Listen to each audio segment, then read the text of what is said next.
Žmonės daug kalba apie pasišventimą, tarnavimą jam, vienokius ar kitokius darbus.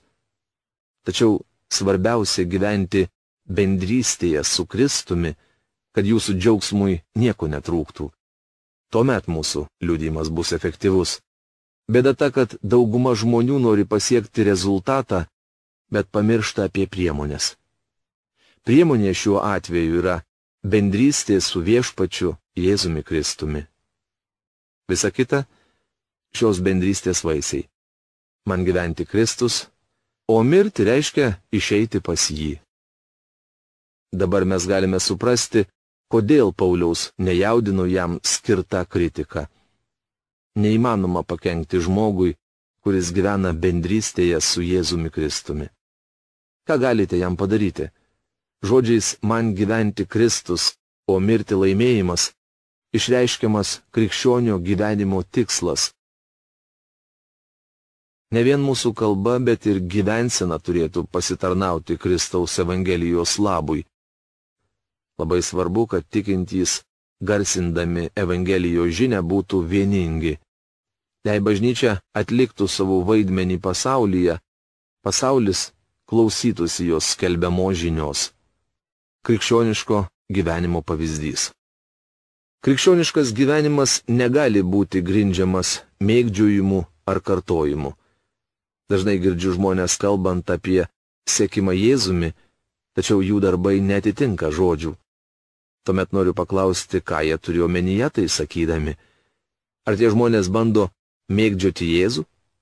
Sakydamas, kad Kristus yra krikščioniško gyvenimo pavyzdys, Paulius kalba ne apie mėgdžiojimą, bet apie suteikimą.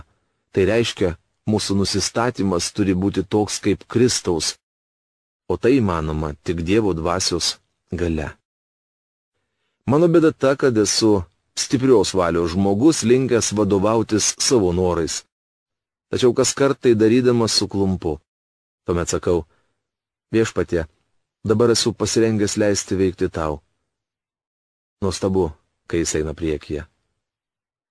Mums reikia išmokti sėdėti ir stebėti, kaip veikia Dievo dvasia. Sakydamas sėdėti neturiu omenyje, kad mes turime sėdėti sunėrę rankas ir nieko neveikti. Žinoma, turime daryti tai, ką Dievas yra pavedęs, tačiau tam jėgų ir galios suteikia Dievo dvasia. Laikydamiesi vienos minties, turėdami vienokią meilę, santaiką ir sutarimą. Būti vienos minties reiškia turėti Kristaus nuostatą. Laikydamiesi Kristaus nusistatymo, sutartume dėl svarbiausių tikėjimo tiesų. Tegul nelieka vietos vaidams ar tuščiai puikybei, bet nuolankiai vienas kitą laikykite aukštesniu už save. Kristaus nuostata yra mąstyti ne apie save, bet apie kitus. Mes su jumis negalime būti nuolankus ir romus. Tiesiog tokie nesame. Visi norime, kad su mumis būtų skaitomasi, todėl skubame išreikšti savo nuomonę. Tikriausiai norite žinoti, kaip galėtumėte vykdyti Dievo valią. Aš nežinau, kur jums eiti ir ką daryti. Tačiau galiu pasakyti vieną. Kadangi Dievo Tėvo tikslas yra išaukštinti Jėzų Kristų, esu tikras, jog jis nori, kad mes visi darytume tą patį. Taigi visur ir visada turime aukštinti Jėzų Kristų. Darykime tą patį, ką daro Tėvas. O kaip su mūsų širdimis? Dievas paliko viską dėl mūsų, kad atpirktų, išgelbėtų mus. Patys mes išsigelbėti negalime ir net neturime tokio troškimo, rašo Biblija. Ar paliksime mes savo išdidumą, prigimtinį nuodėmingumą? Ir ar kreipsimės į jį, į pasaulio gelbėtoją, kad jisai ateitų į mūsų širdis ir įsiviešpatautų juose? Aš žinau, kad yra sunku palikti seną gyvenseną. Bet jeigu jūs tai sugebėsite padaryti, jūs būsite palaimintas, įgydami amžinojo išgelbėjimo dovaną. Bet ar išdrįsite? Jeigu jūs pripažinsite save nusidėjėliu, jeigu jūs tai išpažinsite Dievo akise ir pasikviesite Kristų į savo gyvenimą kaip viešpatį ir valdovą, kaip karalių, jūs būsite išgelbėtas dar šiandien. Ir jūs nepajausite to išgelbėjimo kažkokiu tai stebuklingu būdu, bet jūs apie tai žinosite, nes Dievo žodis įtikins jūsų širdis tame. Ir nuo tos akimirkos jūs pradėsite mėgautis artimą draugystę su Dievu, nes patys tapsite dangaus dalimi. Kvieskitės iš savo širdies Dievą į savo gyvenimą ir pamatysite šlovingus jo darbus jumise. Tačiau Kristaus nusistatymu mes neišsiugdysime mėgdžiodami Paulių ar Kristų. Kai atsiduodame viešpačiui, jį mums suteikia Dievo dvasia. Turime pripažinti, kad šiandien mums visiems trūksta Kristaus nusistatymo. Tam tikrų dalykų neįmanoma pasiekti žmogiškomis pastangomis. Tai, kad Dievas yra paruošęs tiems, kurie jį myli, neįgyjama per akis, ausis ar protą. Dievas mums tai apreiškė per dvasią, nes dvasia visą ištiria, net Dievo gelmes. Studijuodami Bibliją galime perprasti daugelį dalykų, kaip pavyzdžiui istorinį ar poetinį šios knygos aspektą. Tačiau tokiu būdu neįsisaviname dvasinių tiesų, todėl kad Dievas mums tai apreiškė per dvasią. Tam tikrus dalykus mums gali apreikšti tik Dievo dvasia. Kuris žmogus žino, kas yra žmoguje, jei ne paties žmogaus dvasia? Taip ir to, kas yra Dieve, nežino niekas, tik Dievo dvasia. O mes gavome ne pasaulio dvasią, bet iš Dievo einančią dvasią, kad pažintume Dievo mums suteiktas dovanas. Tam tikrus dalykus mes galime suprasti tik tuo met, jei juos mums atskleidžia Dievo dvasia, o ji tai daro noriai. Ji nori būti mūsų mokytoja.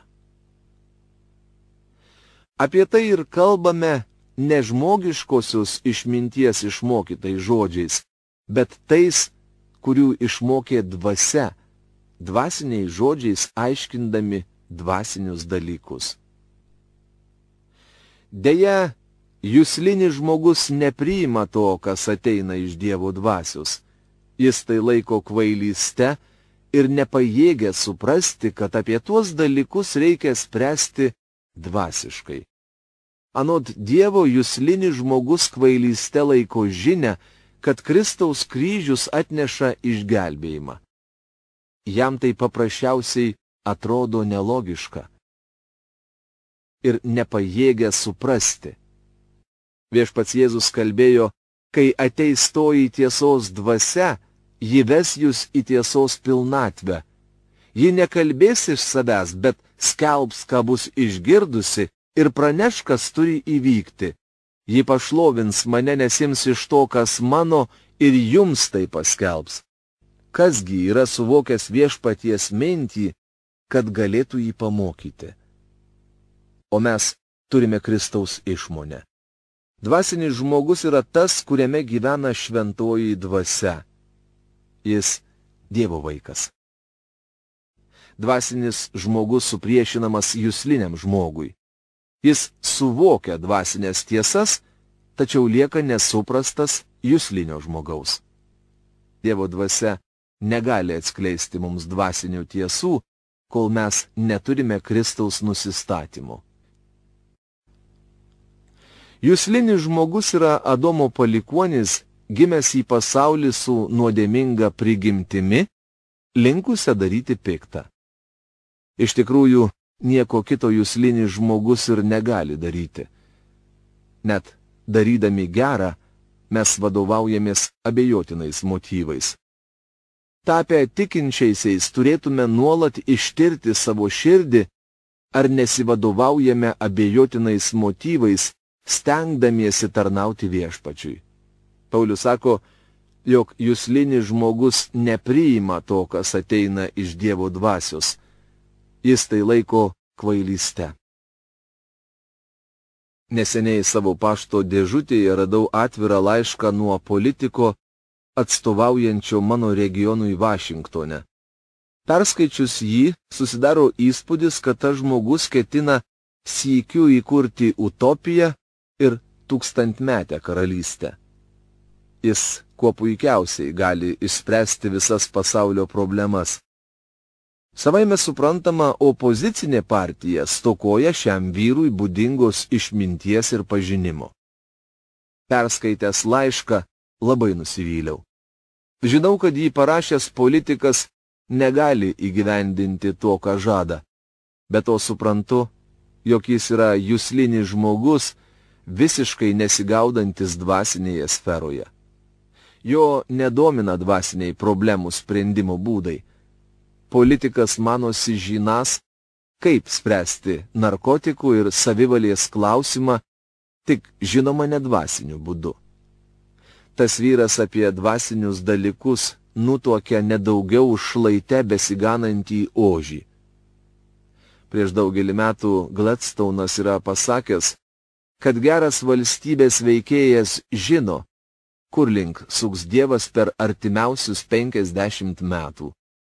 Minėtasis politikas tikrai netitinka šio apibūdinimo.